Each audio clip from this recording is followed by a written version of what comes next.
우리 이제 사사 시대에 12명의 사사 중에 마지막 사사, 이제 삼손의 이야기가 오늘부터 시작이 됩니다. 세계 이 비행 항공 기술의 이게 선구자인 헨리 페이지라는 사람이 있어요. 이 사람이 어느 날 많은 군중들 앞에서 이제 작은 비행기를 몰고 에어쇼를 하고 있었습니다. 장공에서 에어쇼를 하고 있었는데 갑자기 이게 뭐예요? 아주 고도의 이 비행수를 지금 보여주고 있는데 비행기 안에서 갑자기 바삭바삭한 소리가 자꾸 나는 거예요. 자꾸 신경이 쓰여서 이게 뭔가 하고 이렇게 봤더니 생쥐 한 마리가 구석에서 이 전선을 막 사각사각 갉아먹고 있는 거예요.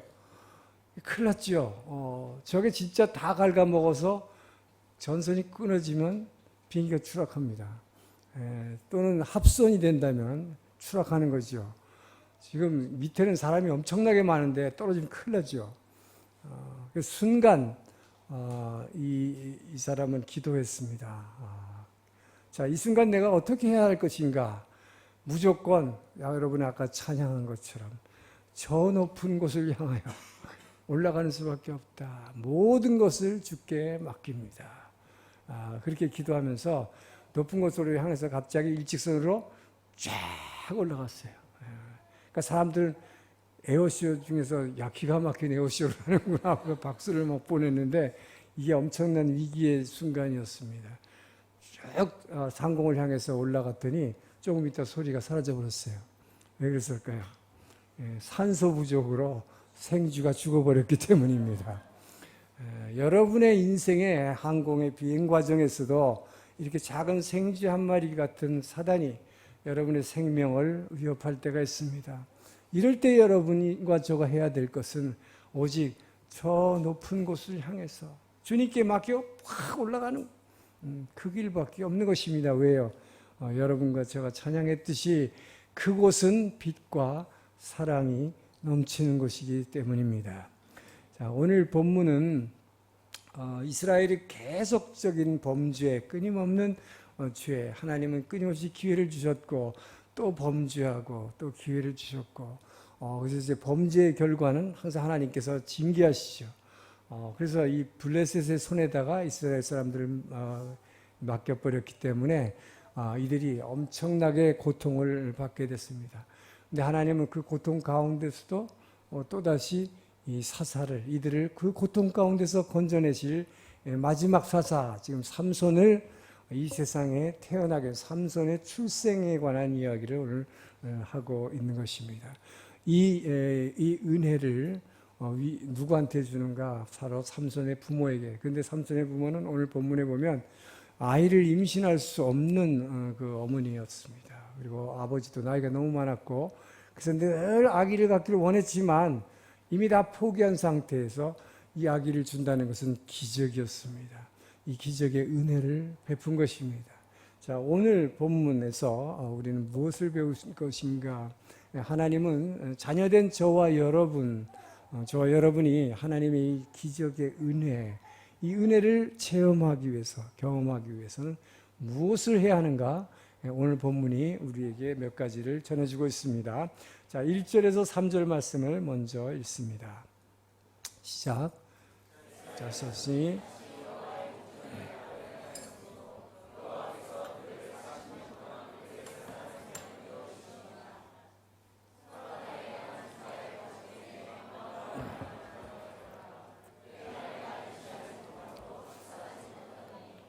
여호와의 사자가 그 여인에 나타나서 그에게 이르시되 보라 내가 임신하지 못함으로 출산하지 못하였으나 이제 임신하여 아들을 낳으리니. 자, 이 아기를 낳는 도저히 낳을 수 없는 사람에게 기적의 은혜를 베푸신 하나님입니다. 첫 번째 메시지는 은혜는 항상 하나님께서부터 시작하신다. 우리가 막 찾아 헤매서 은혜에 도달하는 것이 아니다 하는 것이죠. 하나님이 우리를 찾아오셔서 은혜를 베푸신다. 할렐루야. 1910년 미국의 콜로라도주의 덴버시라는 데가 있죠. 우리나라에서는 그 콜로라도의 달밤이라는 노래로 유명했는데 정말 콜로라도의 달밤 노래처럼 그곳에 가보면 아주 이 하늘이 밤에 보면 높아요. 아주 깊은 산골짜 같이 느껴져요. 그 덴버시에 어떤 제스 슈웨이더라는 사람이 가방 제조 회사를 설립했습니다. 처음에 한 직원 10명 정도로 가방을 만드는 회사를 시작을 했는데 이 사람의 비전은 어떤 장기 여행에도 절대로 이 부서지거나 터지지 않는 단단한 가방을 만드는 게 꿈이었습니다. 그래서 하나님께 기도했습니다. 왜냐? 1940년 정도 되면서 2차 대전이 일어나기 직전인데 이제 비행기가 발달하다 보니까 사람들이 막 처음으로 비행기를 타고 여행하는 시대가 열린 것입니다. 그런데 문제는 항공사 직원들이 왜 공항에서 보면 가방을 막 이렇게 던지죠. 이렇게 던지니까 툭툭 터져버리는 거예요. 단단한 가방이 없어서. 그래서 이게 불만이 막 늘어나니까 이 슈웨이더라는 사람이 기도한 것입니다. 하나님, 어떤 장기 여행에도 아무리 던져도 깨어지거나 부서지지 않은 단단한 가방을 만들 수 있게 해주세요. 그래서 기도하고 나서 한 1년 후에 드디어 정말 어떤 여행을 해도 뭐 던지고 아무리 해도 깨어지지 않고 부서지지 않는 정말 단단한 가방을 만들게 됐습니다. 이 가방에 무엇이라고 이름을 붙일까? 이분이 성경을 읽으면서 묵상하는 가운데 찾아낸 게 오늘 사사 삼손을 이라는 이름을 발견한 것입니다.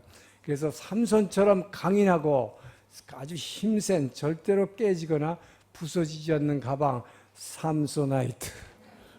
그래서 샘소나이트 가방이 탄생한 것입니다.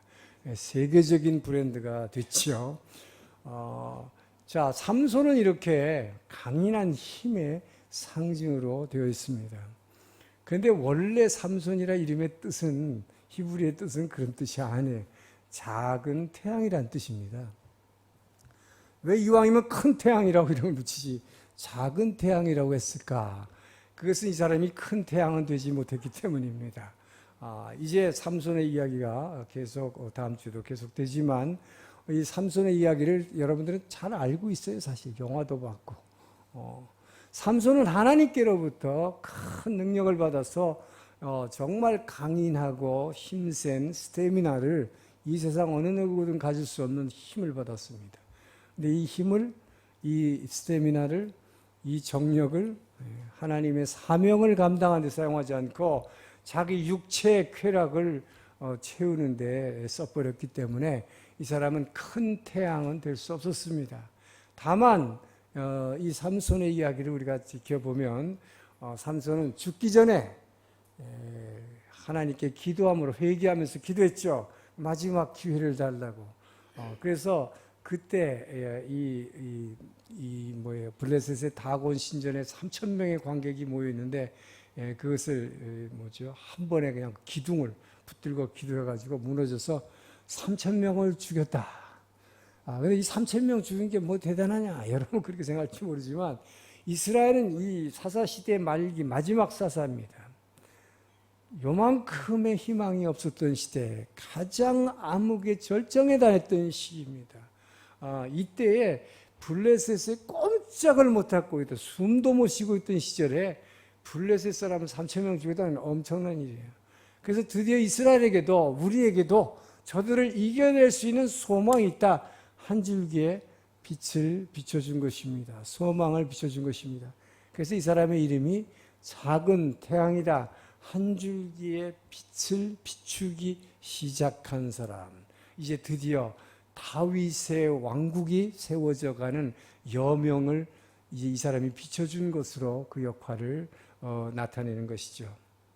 자, 그래서 이 삼손의 이야기를 우리가 배울 때에는 삼손은 어떻습니까, 여러분? 물론 처음에 삼손은 이 나귀 뼈대기 하나하고 블레셋 600명을 죽였어요. 이런 이야기를 보게 되면 삼손의 엄청난 활약상을 우리 마음에 뺏길 수도 있습니다. 그러나 여러분들이 되게 다 알고 있듯이 삼손의 얘기를 들을 때는 누구든지 실패한 사람, 저 사람 도덕적으로 타락한 사람 이렇게 낙인을 찍어버려요. 근데 그렇게 해버리면 하나님이 보이지 않습니다. 역사의 주인공은 하나님이심을 믿으시기 바랍니다. 사사기는 마지막 부분에 이르러서까지 끝까지 모든 일을 행하시는 것은 하나님이시다라고 하는, 역사의 주인공은 하나님이다, 그 이야기를 하고 있는 것이죠. 자, 그래서 삼손 드라마의 기획자, 연출자는 하나님이시다는 것입니다. 자, 그래서 그 하나님은 삼손이 끊임없이 쓰러지고 타락하고 하지만 또 기회를 주시고 또 기회를 주시고 계속 기회를 주시는 이야기를 하고 있는 것입니다. 자, 그래서 사사기가 계속 지금 반복되어서 나오지만 오늘 13장 1절 한번 다시 볼까요? 자, 1절에서도 뭐라고 얘기합니까? 시작. 이스라엘 자손이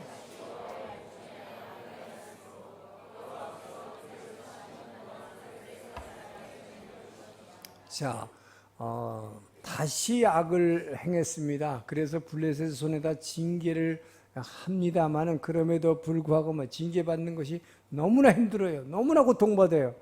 그러니까 또 이들에게 삼손이라고 하는 이 사사를, 가장 힘센 사사를 지금 작은 한 줄기의 빛을 비춰주기 위해서 오늘 탄생해주는 그 이야기를 지금 하고 있는 것 아닙니까? 자, 하나님은 이스라엘을 사랑하셨습니다. 그래서 끝까지 인내하시고 또 용서해주고 기회를 주고 기회를 줍니다. 그런데 여러분, 용서도 한두 번이고 참아주는 것도 한두 번이지, 만약에 제가 하나님이랬으면 그냥 벼락을 내려버렸을 거예요. 그런데도 또 하나님은 징계하는 가운데서도 이들이 너무 고통받으니까 마음이 너무 아프신 거죠. 자녀가 고통받는 걸 보시고. 그래서 삼손이라고 하는 사람을 주신 것이죠. 자, 그래서 오늘 본문이라는 것은 뭘 얘기하려고 하느냐? 여러분, 은혜라는 건 무엇이냐? 기적의 은혜라고 하는 것은 도저히 받을 자격이 없는 사람인데, 받을 자격이 없는 사람에게 베푸시는 하나님의 호의다. 하나님의 호의. 그것도 일방적인 호의다. 이것을 우리한테 다시 한번 깨달아주는 이야기죠. 그래서 삼손이라는 아기를, 이 마노아라는 부부에게 이 아기를 탄생하게 해주시는 이 은혜, 이것은 기적이다라는 것을 오늘 보여주기 위해서 이 여인은 아예 처음부터 임신 못하는 사람이었다라고 얘기하고 있죠. 그래서 이 기적을 베푸시는 것입니다. 개인적으로는 그 가정에는 한 생명을 얻는 귀한 은혜일 뿐만 아니라 이스라엘 백성 전체들에게 있어서는, 이스라엘에게서는 지금까지 절망에, 아무 희망의 여명이 비치지 않는 이때에 무기 하나 만들 수 없습니다. 블레셋이 대장간을 다 폐쇄해서 낫 하나, 이 호미자루 하나 쇠붙이는 일체 만들지 못하는, 그렇기 때문에 도저히 블레셋을 대항해서 독립을 해서 이겨낸다는 건 상상도 할 수 없는 이 시대에 이들에게 한 줄기 희망을 보여주신 하나님의 은혜였다 하는 것이죠. 자, 그래서 하나님께서 몸소 이 마노아 부부를 찾아오신 것입니다, 여러분. 이 부부가 하나님을 찾아내서 막 달려간 건 아니죠. 하나님이 찾아오신 은혜는 하나님께로부터 시작됨을 믿으시기 바랍니다. 하나님이 여러분을 찾아오신다 하는 거예요. 일부러 절망 가운데 있는 저와 여러분에게 우리가 찾아 헤매는 것이 아니라 그분은 여러분을 찾아와 주신다, 만나 주신다. 할렐루야. 그래서 우리가 잘 아는 요한복음 3장 16절은 뭐라고 그래요? 하나님이 세상을 이처럼 사랑하사 독생자를 주신 것이죠. 자기 아들을, 독생자를 희생하실 정도로 우리가 그분을 달라고 그랬습니까? 아니죠. 그분이 스스로 우리를 찾아와서 그 예수를 십자가에 희생시키고 죽이신 것이죠. 그 은혜는 하나님께서부터, 하나님은 여러분에게 은혜를 주기 위해서, 우리는 죄 가운데 있지만 그분이 끊임없이 우리를 찾아와 주시고 우리를 만나 주시고 우리에게 희망을 주신다 하는 것입니다. 여러분, 애굽에서 왕자 생활을 하다가 애굽 사람 하나 쳐 죽이고 광야로 달아났던 모세를 기억하십니까? 자, 여러분, 그 모세가 여러분 궁중에 있던 모세가 40세가 됐어요. 이제 조금 있으면 사실 왕위를 계승받을 수도 있었는데 살인죄로 도망 나왔습니다. 광야입니다. 이 광야에서 뭐예요? 막대기 하나 가지고 나무 지팡이 하나 가지고 양을 치고 있었어요. 이 모세에게 이 고독과 절망, 아무런 미래가 보이지 않습니다. 거기서 이 나무 막대기 갖고 양을 치고 있어봐야 뭐가 나옵니까, 여러분? 왕자 생활을 아주 고위 층에 있던 사람이지요. 그런데 여기서 아무리 열심히 양을 쳐도 1년, 2년도 아니고 여러분 40년입니다. 이 오랜 세월 동안에 그 광야의 고독과 절망이죠. 무엇을 기다릴 게 있어요? 기다리죠, 여러분. 제가 옛날에 대학 시절에 고시 공부한다고 산 위에 절에 올라 암자에 본절에는 사람이 많이 오지요. 근데 산 꼭대기에 암자가 있어요. 혼자서 사각기자 갈아놓고 초롱불 넣고 공부하는데 처음에는 거기 가면 사람도 안 만나고 공부 열심히 할 수 있을 줄 알고 가보지만 매일 아침에 일어나면 제일 먼저 뭐 한 줄 알아요? 세수하고 나서 책을 펼친 다음에 제일 먼저 무조건 본능적으로 나가서 이렇게 산 위에서 이렇게 오솔길 이렇게 올라오는 길이 있어요. 누구 사람 안 오나 그걸 보게 되더라고요. 내가 왜 이러지 지금 사람 안 보겠다고 여기 올라와가지고 그러니까 그 다음날로 그러나 뭔가가 기다려지는 거야. 누군가 올라올까? 누군가 오지 않을까? 왜요? 외로우니까. 얘기할 사람이 없으니까. 아무도 없으니까. 여러분 이 고독이 계속되면 절망입니다. 그러니까 그 다음날은 누가 올라오고 이렇게 보려고 하다가 가봤자 안 올 텐데 절망이 되어요. 고독은 계속되면 절망이 되는 것입니다. 여러분 이 모세가 이 광야 가운데서의 고독과 절망이라고 하는 것은 저는 사실 그것을 많이 묵상해봐요. 성경을 제가 이 강의를 하기 이전에 그 본문을 볼 때마다 저는 굉장히 그걸 묵상을 많이 하게 되는데 이 모세가 광야에서 정말 절망하고 그 고독 가운데에서 무엇을 했을까? 어디에 희망을 둘 수가 있었을까, 여러분? 그래서 모세는 자기가 어머니에게 배웠던 그 하나님께 무릎 꿇는 것 이외에는 어떤 소망도 위로도 얻을 방법이 없었을 것입니다. 그래서 그는 무릎 꿇고 기도했을 거예요. 그런데 바로 그를 누가 찾아왔습니까? 하나님께서 호렙산으로 하나님이 몸소 찾아오신 것입니다. 할렐루야. 본인은 사실 거기서 맨날 이러고 있어도 아무리 누구를 기다려봐도 아무도 안 올 것이고 아무런 소망이 없었을 것입니다. 하나님이 찾아왔습니다. 그러니까 여러분 거기 앉아가지고 저는 산에 암자에서 그래도 책이라도 보고 공부라도 했지만 맨날 양만 바라보고 앉았으려면 얼마나 한심하겠어요.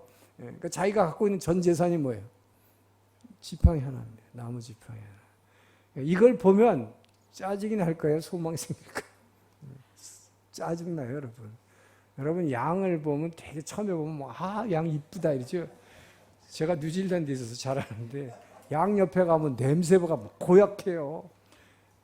가기가 싫어요. 사실은 여러분 이게 그림에서 보니까 멋있지. 그리고 양은 눈도 나빠서 제대로 쳐다보지도 않고 그러고 있고 뭐 별로 가까이 보면 하나 뭐 이쁜 것도 없고 정말 봐봤자 절망밖에 없어요. 아무 기대할 게 없습니다. 그러니까 매일 이 막대기를 보면서 그랬을 거예요. 이거는 정말 이 절망의 상징이구나. 내가 이걸 가지고 앞으로 무엇을 할 수 있으려? 내 인생은 앞으로 무엇에 소망을 둘 것인가? 절망의 상징이었어요.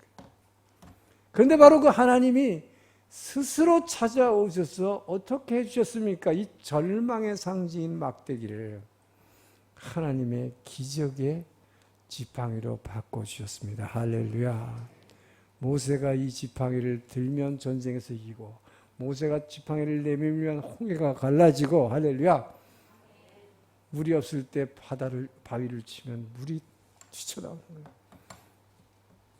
오늘날 이 절망 가운데서 여러분 고독한 정말 막막한 오늘 사막 같은 여러분의 인생의 여정에서 여러분을 찾아오시는 예수 그리스도를 만나시길 주의 이름으로 축원합니다. 그분은 날마다 여러분을 찾아오십니다. 무엇 때문에? 여러분이 갖고 있는 이 절망의 상징의 절망의 지팡이를 희망과 소망과 능력이 하나님의 은혜의 지팡이로 바꿔주시기 위해서 찾아오고 있습니다. 그분을 여러분 양손을 들고 날마다 환영하며 받아들이길 주의로 축원합니다. 그분이 누구예요? 예수님이 어떤 방식으로 찾아오십니까? 말씀이신 예수 그리스도 말씀으로 찾아오십니다.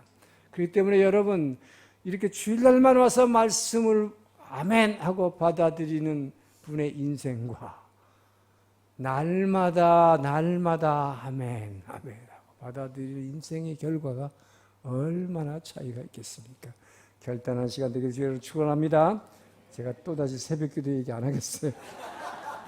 4절 5절을 읽습니다. 시작.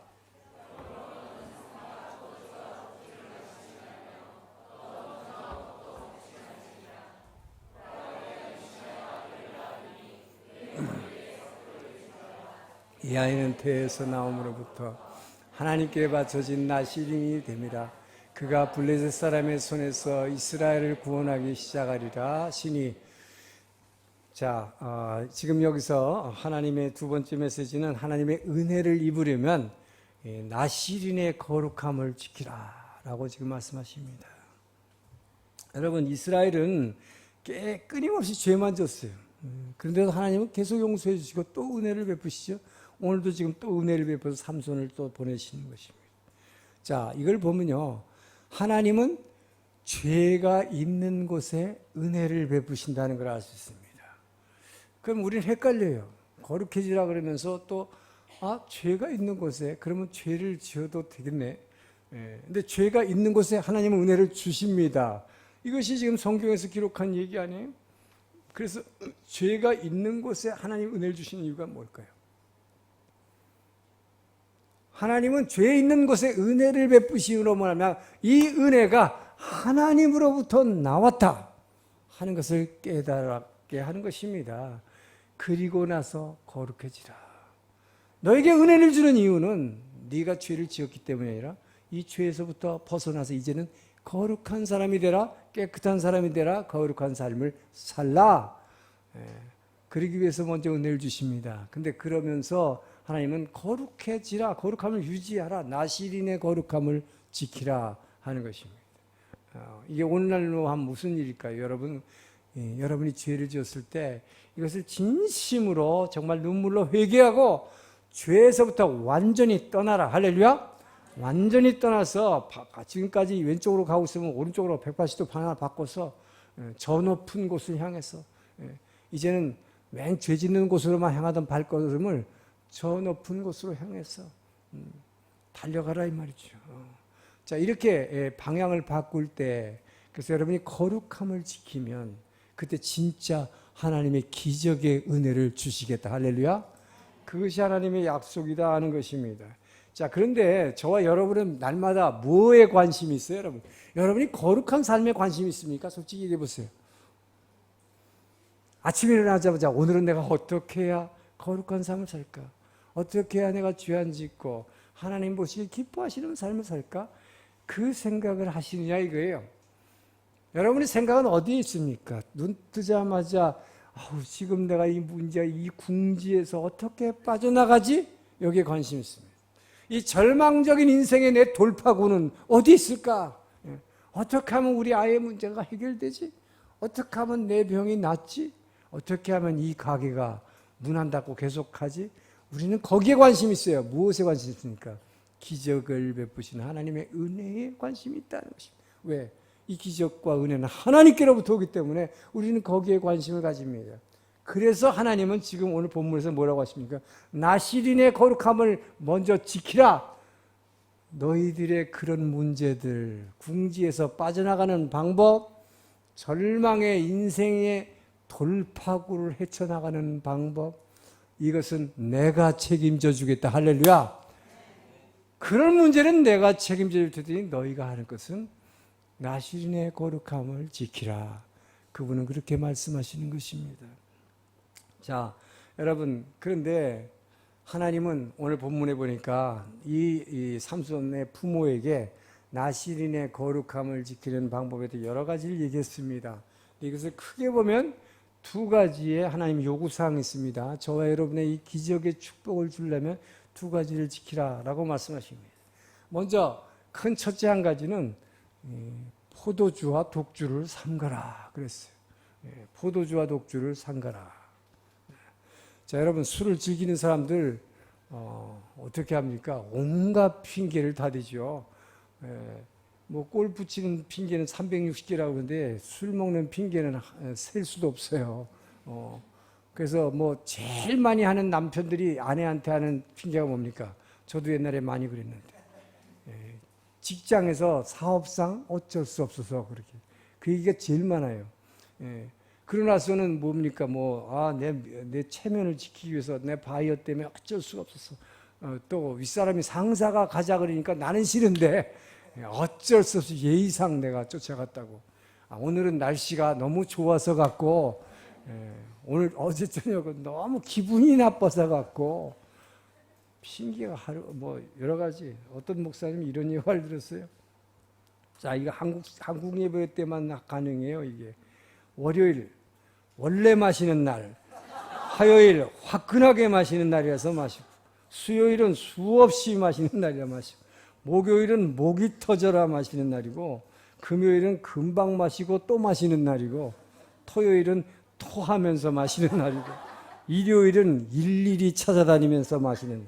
일일이 술집 찾아다니면서 마시는 날.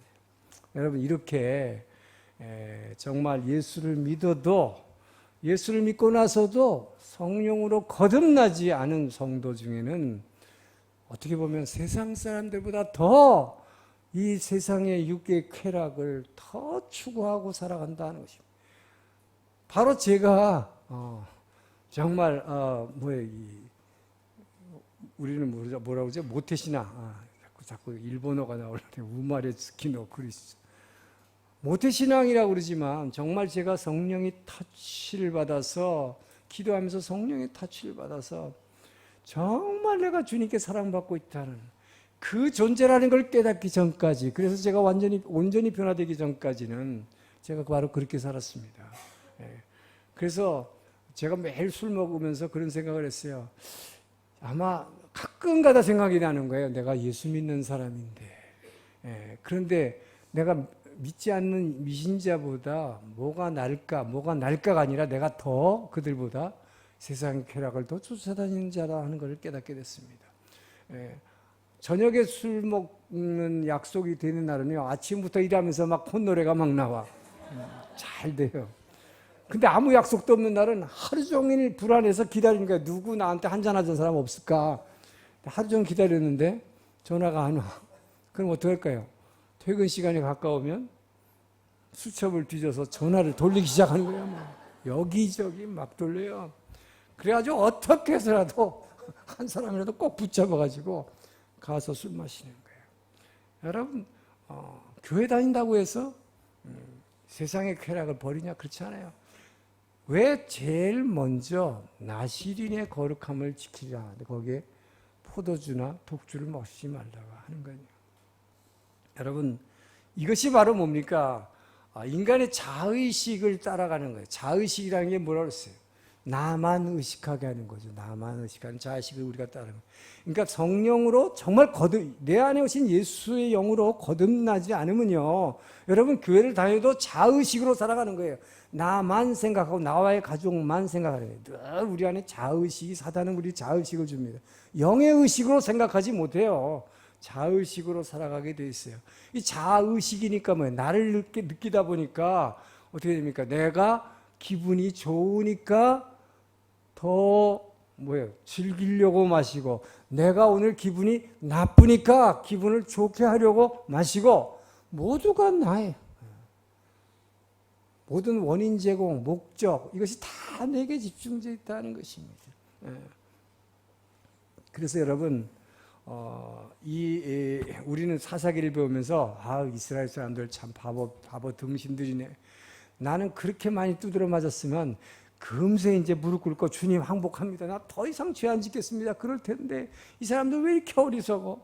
여러분 그런 식으로 남의 일처럼 지금 사사기를 배우고 있지 않습니까? 이게 바로 여러분의 모습이에요, 바로. 그런데 우리는 그걸 깨닫지 못하는 것이죠. 내가 얼마나 여러분들이 정말 아침부터 저녁까지 자의식으로 살아가는가, 영의 의식으로 살지 못한다는 것입니다. 예.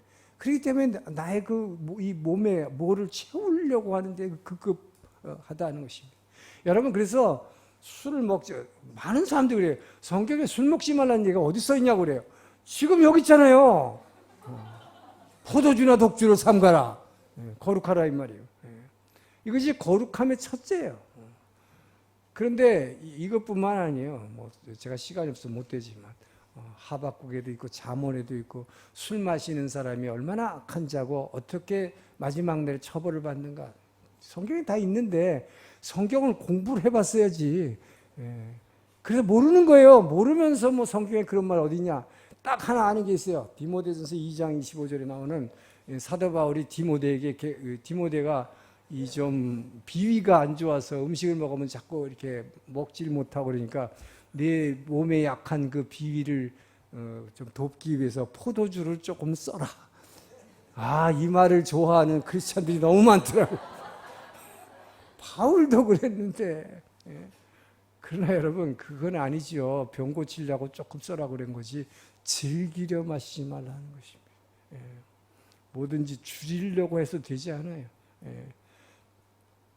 자, 그래서 여러분 이 일본에서는 제가 이렇게 다니다 보면 이게 컨비니언스 스토어에 그 가게 이름이 있으면 그 밑에 딱 보면 뭐라고 써 있어요? 오사케, 타바코 이렇게 꼭 써 있어요, 그죠? 술 팔아요. 미국의 리카스토어가 뭐라고 써 있을까요? 여러분 술은 알코올은 영어로는 스피릿입니다. 스피릿 앤 시가렛라고 써 있어요. 술과 담배. 스피릿, 영입니다. 여러분, 영을 파는 것입니다. 술 먹는 거에 왜 크리스천에게 안 좋은가? 영을 파는 행위예요. 딱 한 잔만이라고 얘기합니다. 그러나 딱 한 잔에 내 영을 판다는 게 뭐예요? 여러분, 술 마시면 뭡니까? 술 마시면 자기 정신이 몽롱해지죠? 그 얘기가 뭐예요? 이게? 나의 영을, 예수의 영역이 있는데 이것을, 내 영의 그릇을 사단에게 나를 잡아잡수하고 팔아버리는 거예요. 그래서 나를 잊어버리는 거예요. 그리고 나는 다 때려부시고 뭐 이상한 짓을 해놓고 나는 뭐 했는지 모른다고 그러죠. 내 영을 팔아버리는 행위. 여러분 먼저 여기에 거룩함을 지키기를 주의 이름으로 축원합니다. 그래서 성령 받고 변화된 사람의 첫 번째 특징은 술을 거부하게 되는 거예요. 술 안 마시게 되는 것입니다. 자, 그게 첫째예요. 근데 하나님은 단순하게 이렇게 부정한 음식, 노미모노 이것만 하지 말라라고 얘기하지 않습니다. 하나님이 진정에 우리에게 원하시는 것은 나시린의 거룩함이라고 하는 것은 삭도에 삭도를 대지 말라, 머리털에다가. 그게 뭡니까? 머리 자르지 말라 하는 얘기인데 이것은 뭐냐면 자, 이 어두운 시대를 구원할 사사, 이 사사, 구원자, 영적으로 사람을 깨워야 할 입장에 있는 사람은 바울이 얘기한 대로 이 세상의 풍조를 따라가지 않는 사람입니다. 일본말로 하면 고노 요노나카노 후조니 조시오 아와세 나이 히도. 이 세상 풍조와 같이 하지 않는 것이죠. 그러니까 당시의 사람들이나 지금 사람들도 일반적으로 일반 사람들은 어떻게 하면 머리 이렇게 단정하게 가꾸죠.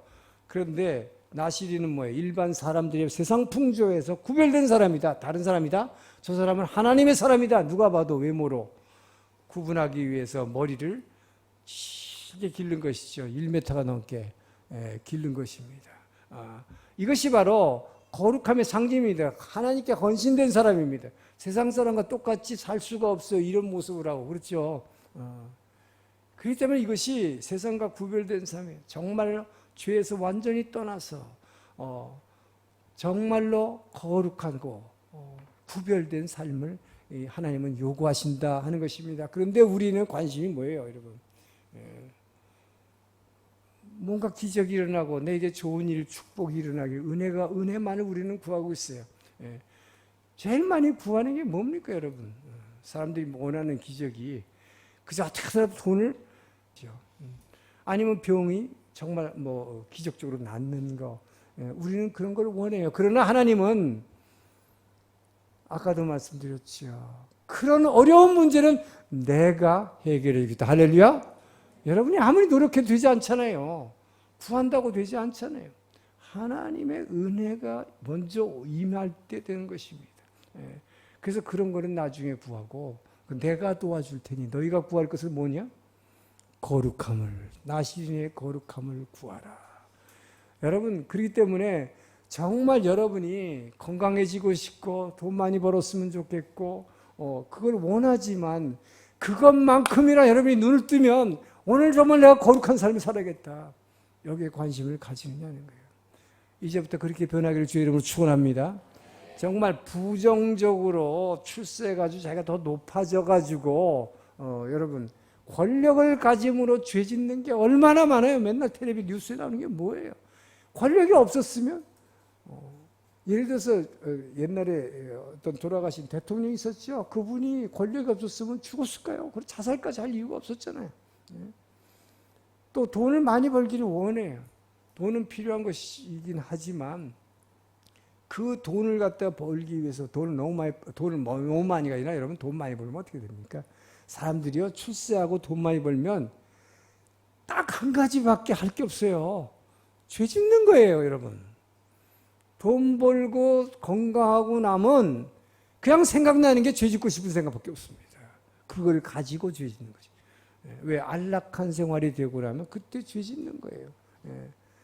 그렇기 때문에 여러분, 그거보다는 뭡니까? 사회적인 지위도 없고 정말 가난한 삶을 살면서도 세상과 구별된 영적으로 깨어있는 거룩한 삶을 살기를 주님 축원합니다.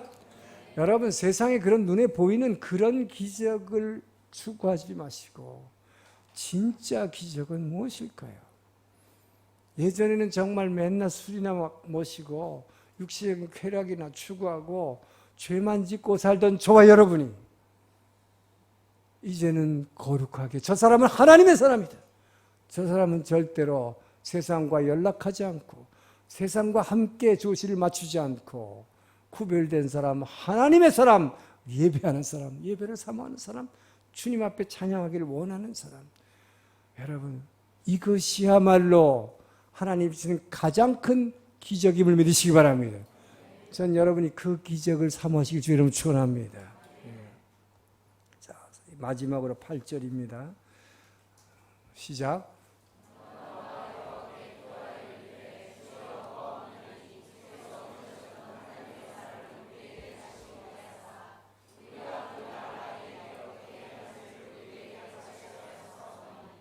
자, 여러분, 마지막은 은혜를 원하는 성도는 반드시 기도한다 하는 것이죠. 기도는 그리스도인에게 있어서 성경은 항상 기도하지 않고는 아무 일도 일어나지 않는다고 얘기하는 것이요. 기도는 항상 들어가게 돼 있어요. 하나님이 지금 아들을 주시겠다고 약속했습니다. 아들 달라고 지금 그런 게 아니에요. 그런데 하나님은 뭐예요? 은혜로 스스로 하나님이 찾아오신 은혜죠. 은혜 하나님이죠. 그런데 마노아의 지금 기도는 참 기가 막힌 기도입니다. 하나님의 아들을 주신다고 그랬는데 이 아들이 나오면 어떻게 키워야 됩니까? 이렇게 기도를 하고 있다는 거예요. 여러분, 이게 하나님 보시기에 얼마나 아름다울까요? 하나님 보시기에 얼마나 기뻐하실까요? 저는 여러분이 나는 이렇게 열심히 예배드리고 열심히 기도하고 사는데 왜 나한테 축복 안 주시고 왜 나한테 이런 일이 일어납니까? 그러지 마시고 여러분이 이 거룩한 삶을 살아갈 때, 그리고 하나님이 여러분의 기도하는 모습을 보일 때 하나님이 여러분을 얼마나 기뻐하시는가, 그 기쁨을 느끼시길 주 여러분 축원합니다. 여러분이 그 기쁨을 왜 느낄 수 있는 줄 알아요? 여러분 안에 예수가 살아있기 때문에 느끼는 거예요. 예수님이 여러분의 그 모습을 보시고, 여러분이 지금 기적이 일어나고 있지 않아요. 지금 삶은 힘들어요. 그런데 불구하고 예수님이 이 안에 살아있으면 그 예수님이 여러분이 그 기도하는 모습을 보고, 여러분에게 지금 별로 좋은 일도 일어났지 않았는데 그런데 예배드리고 이렇게 기쁨으로 찬양하고 있는 모습을 보시고 이 안에 계신 주님이 기뻐하시는 것입니다. 할렐루야. 여러분 안에 예수님이 살아계시고 그분이 기뻐하시기 때문에 그 기쁨이 내 영으로 내 마음에 전달되어 오는 거예요. 할렐루야. 그래서 눈에 보이는 것은 지금 병은 낫지 않고 있는데 우리 아이는 계속 문제를 일으키고 있는데도 내 안에서 기쁨이 넘쳐 올라가는 거예요. 내 안에서 막 이 안에서 찬양이 막 터져 나오는 거예요. 여러분, 이것이 기적이 아니고 무엇입니까? 할렐루야. 이것을 성령의 기름 부음이라고 우리 말을 표현하지만 여러분, 이런 기쁨을 누리길 주 이름으로 축원합니다. 자, 그래서 여러분, 이 마노아가 지금 이렇게 기도할 때에 아이가 주겠다는 약속을 이미 기적은 받았어요. 그러나 이 아이를 어떻게 키워야 됩니까? 라고 기도할 때 하나님은 참 기뻐하시는 것입니다. 바로 여러분, 이 기도라고 하는 것이 축복이 하늘에서 이렇게 하늘에 있는 모든 축복이 땅으로 내려오려는데 이게 통로가 있어야 내려올 거 아니에요. 기도는 여러분의 축복의 통로임을 믿으시 바랍니다. 축복을 받아내는 통로예요. 그래서 하나님은 여러분에게 약속을 성취해 주시는 분이지만 그 약속을 성취해 주시기까지 자녀된 저와 여러분이 기도하기를 기다리신다는 것입니다. 할렐루야. 자, 하나님이 왜 전지전능하신 분이 기도하게 만들었을까요, 여러분? 처음부터.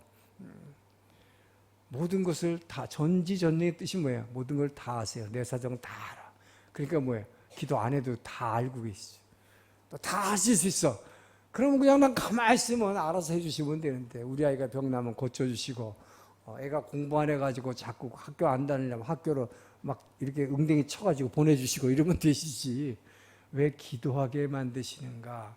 여러분, 창세기 1장 28절에서 그분은 우리에게 이 세상 모든 것을 지으시고 생육하고 번성해서 땅에 충만하고 이 세상을 정복하라, 지배하라 하셨습니다. 이 창세기 1장 28절에 그래서 문화명령이라고 하는데, 이 세상에 있는 하나님이 지으신 모든 것, 소유권이 누구 있어요? 하나님 것이죠. 근데 바로 저와 여러분이 그분의 자녀됐기 때문에 하나님의 가진 그 지배권을 저와 여러분 자녀에게 위임해 주셨음을 믿으시기 바랍니다.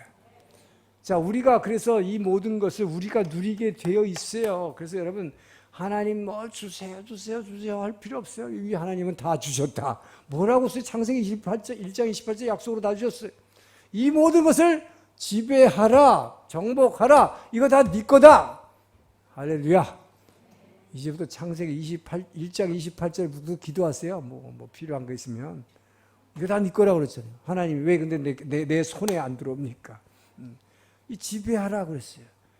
그런데 이게 안 될 때는 기도하라 하는 것이죠. 너희들이 힘으로 안 될 때는 기도하라. 내가 지배할 수 있어야 되는데 지배할 힘이 없습니다, 주님. 그러니까 도와달라고, 그럴 때 도와달라고 기도하라는 거예요. 왜요? 하나님이 그 끈을, 그 하나님께 도움을 구하는 그 기도의 줄을 주신 거예요. 왜? 이 줄을 우리가 붙잡을 때 아버지와 아들의 관계가 성립되기 때문입니다. 오약고 관계가 성립되기 때문에. 여러분이 그렇기 때문에 예수 믿으면서 날마다 기도하지 않는 분은요, 이 부모와 자식 간의 이 관계를 여러분이 유지하지 않는 거예요. 모른 척하고 있는 거죠, 그냥. 내가 다 할 수 있는 것 같아요? 다 안 되잖아요. 근데 기도하지 않아요, 그러면서도. 그건 뭐예요? 관계를 맺지 못하는 것이죠. 그래서 여러분, 천국 갔는데 주님이 보고서 여러분은 뭐라고 그럴 것 같아요? 전 여러분 입장에서 보면 오래간만입니다. 주님은 뭐예요? 언제 뵙더라? 누구시죠? 왜요? 기도 가끔 하니까, 가끔 필요할 때 뭐 달라고 그러고 하는 사람은 이 세상 발려 있어요. 그러니까 하나님 기억을 못 하시지. 나하고 특별한 관계가 없잖아요, 주님 보시기에. 누구시더라? 죄송하지만 누구시죠? 정말 여러분, 날마다 그분과 관계를 맺어가시기를 주 여러분 축원합니다. 자, 그래서 야고보가 이렇게 했어요. 왜 우리가 이 세상에서 기적을 체험하지 못하는가? 야고보 4장 2절 3절에서 이렇게 얘기했죠. 저 앞에 시작. 너희는 욕심을 내어도 얻지 못하여 살인하며 시기하여도 능히 취하지 못하므로 다투고 싸우노다. 너희가 얻지 못함은 구하지 아니하기 때문이요.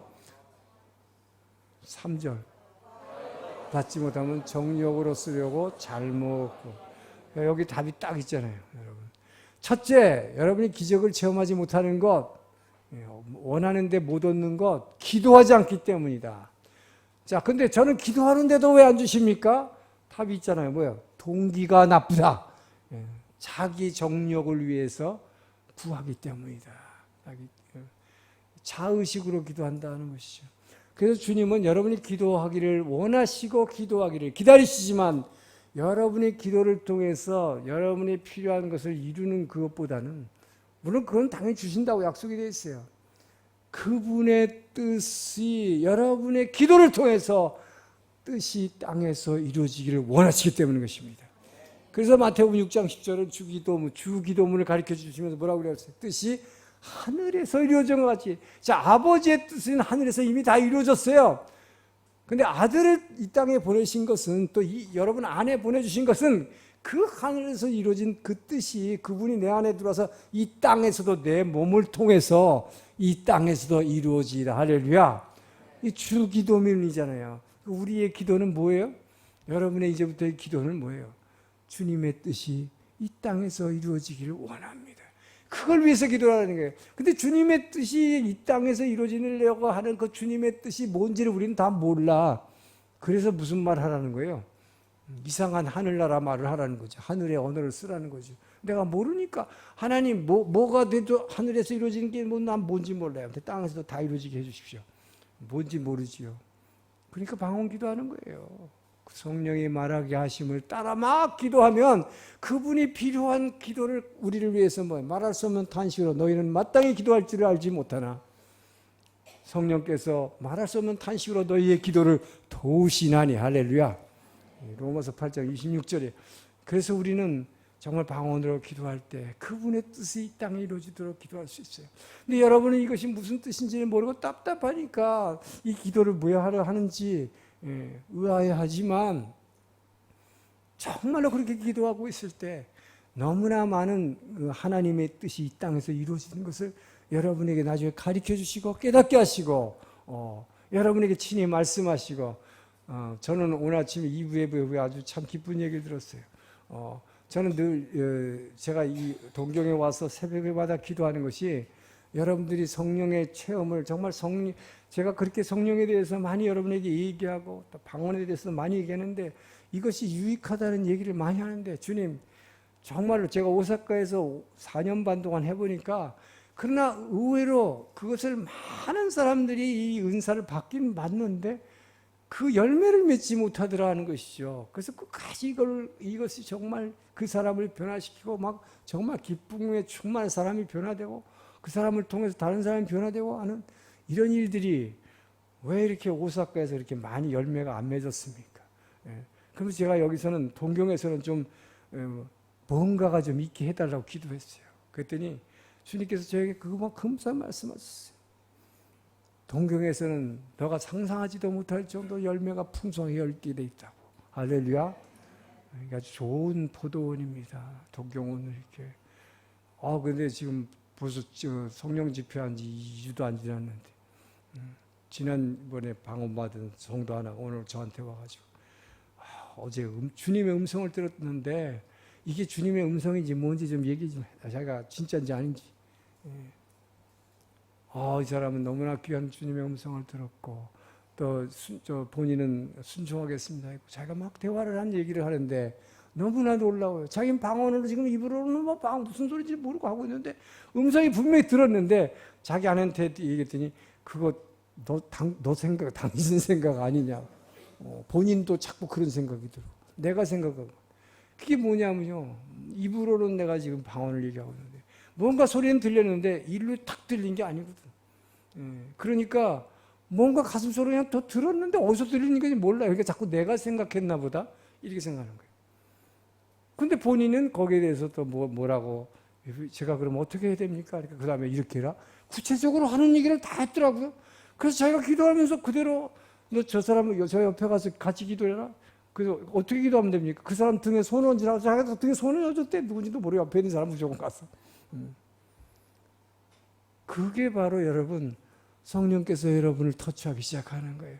그렇게 해서 움직이다 보면 그게 성령의 사람이 되는 거예요. 하나님의 사람으로 변화되는 거예요. 그래서 하나하나씩 한 단계씩 하나씩 이끌고 가시거든요. 전 여러분이 이 기도의 맛을 체험하기를 주 이름으로 축원합니다. 그래서 정말로 기적이라고 하는 것은요, 눈에 보이는 그런 것들이 기적이 아니에요. 정말로 제가 아까 말씀드렸잖아요. 세상에 보이는 이 상황은 힘들어요. 절망적으로 보일지도 몰라요. 그런데 이 안에서 사냥이 흘러나오고, 그런데 뭔지 모르게 감사하고 기쁨이 흘러 넘쳐나오고, 여러분 이것이 기적임을 믿으시기 바랍니다. 기도하시기 바랍니다. 기도하겠습니다. 좋으신 하나님 감사합니다. 아버지요,